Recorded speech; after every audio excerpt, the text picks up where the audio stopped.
Welcome back to Industrial PLC Applications. This video is the next video in the Introduction to Automation series and introduces you to relay logic and relay logic diagrams.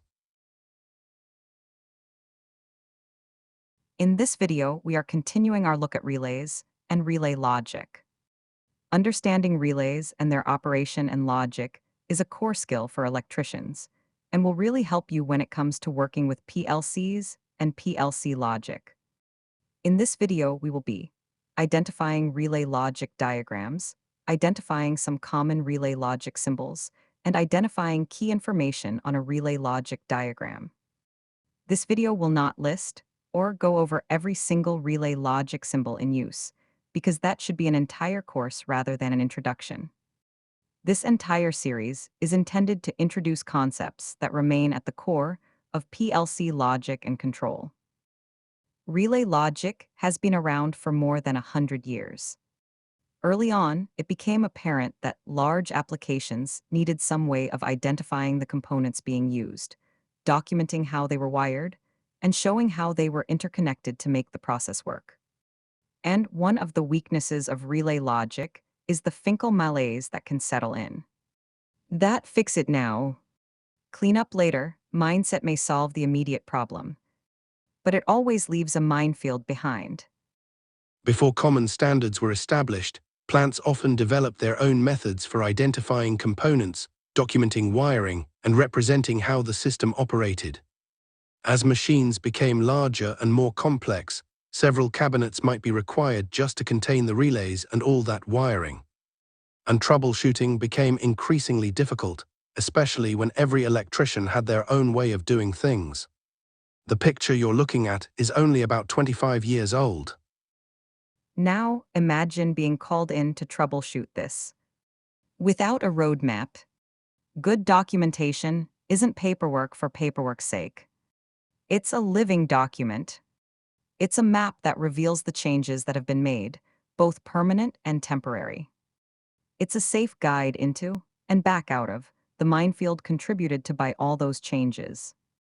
There's a famous story of an electrician who was called in at 3 in the morning because a machine wouldn't run anymore. He asked a couple of questions and then looked at the prints. 30 minutes later, there was a pile of junk on the floor, and the machine was humming along. When asked what he had done to fix it, he simply replied, "I looked at the prints." Most of the modifications had been made to replace broken or missing parts. Oddly, the original parts were all replaced with new ones, but the redundant quick-fix parts and jumpers were not removed. So, I removed them and restarted the machine. Have a nice day. He wasn't a miracle worker. He just looked at the prints and saw all the detours. Moral of the story: no notes, no hope. Clearly, a standardized, flexible system of notation became absolutely essential, especially as new devices were invented and complexity grew. Look at these devices. They're all completely different, and they perform different functions. Some are outputs waiting for instructions. Others are inputs sending data. Many perform both functions. So think of the relay logic drawing as the road map for the machine. Or, if you prefer, the GPS of relay logic. A GPS, get the printed logic sheet. If you're troubleshooting a machine, don't start by following wires at random. Get the printed logic sheet. Shown here are two different electrical diagrams. Believe it or not, they could very well be from the same machine. The one on the left shows how a circuit board might be wired. It focuses on traces and component placement and will help you to locate a specific geographical location of a particular device either on a circuit board or on a machine. The one on the right is a relay logic diagram. Physical location is not as important here. A relay could be in one cabinet, while the start push button might be on an operator's T-stand. The relay logic diagram doesn't care where those devices are physically located. Its job is to show how the machine's components are interconnected and how they are intended to function together. The two diagrams can work together to give you a more complete picture of the machine and its operational intent. Let's start with the basics. Draw two vertical lines to represent the control power. Check. Now draw a horizontal line that shows the signal path between the two rails. We call this a rung. Connecting between the rails makes each rung a potentially executable circuit. Then add some symbols to represent the devices used for the control and the resulting output. Check. When placing the symbols, remember CCS. The correct wiring, they must be drawn in the correct wiring order. The correct order, they must be in the correct operational order. The shelf state, they must be shown without any power on. Remember, you can't electrify paper easily. On relay logic, the vertical lines are called rails, and the horizontal lines are called rungs. By convention, inputs are always placed on the rung closer to the left rail, and outputs are placed on the rung closest to the right rail. The power flows from the left rail across the rung to the right rail. So we flow the current, as it were, and read the rung from left to right, and then proceed to the next rung down top to bottom, just like reading a book. Now look closely at these two new rungs. Each has an input and an output, but the symbols are slightly different.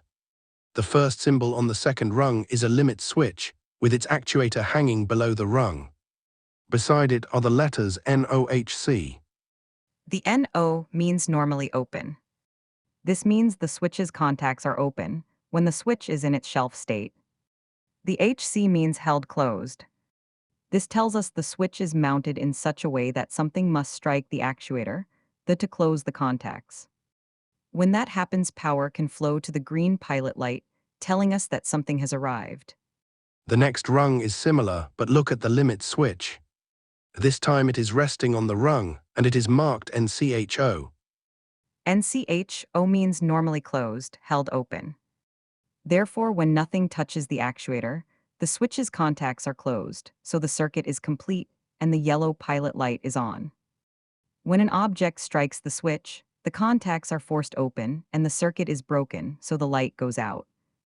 One of the greatest advantages of relay logic is that many devices have distinctive symbols, allowing the viewer to visualize and more easily understand what's going on. For example, a push button looks like a push button, while a flow switch looks completely different. Both may perform an on or off function, but the symbol tells you what kind of device to look for in the real world. The first symbol on rung 1 is a normally open push button assigned to start the process. The next symbol on rung 2 is a normally open contact associated with control relay CR1.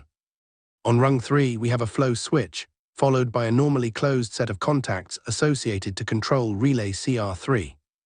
Rung 4 highlights the magnetic coil of control relay CR3, while rung 5 shows the magnetic coil of a motor starter, designated M1. Rung 7 gives us a normally closed stop push button. When pressed, it opens the control circuit and de-energizes CR4. Near the bottom, rung 8 shows the symbol used to represent a solenoid. Now look closely at the right handrail. Notice the small numbers shown there. These numbers are called cross-reference numbers. Each number shown is a rung number. For example, the 2 shown on rung 1 tells you a normally open contact for CR1 will be found on rung 2. On some drawings, a bar is placed above the rung cross-reference number to indicate that a normally closed contact has been used in the logic. In our next video, we will compare a relay logic diagrams with a ladder logic PLC diagram. For Nancy and me, thank you for watching.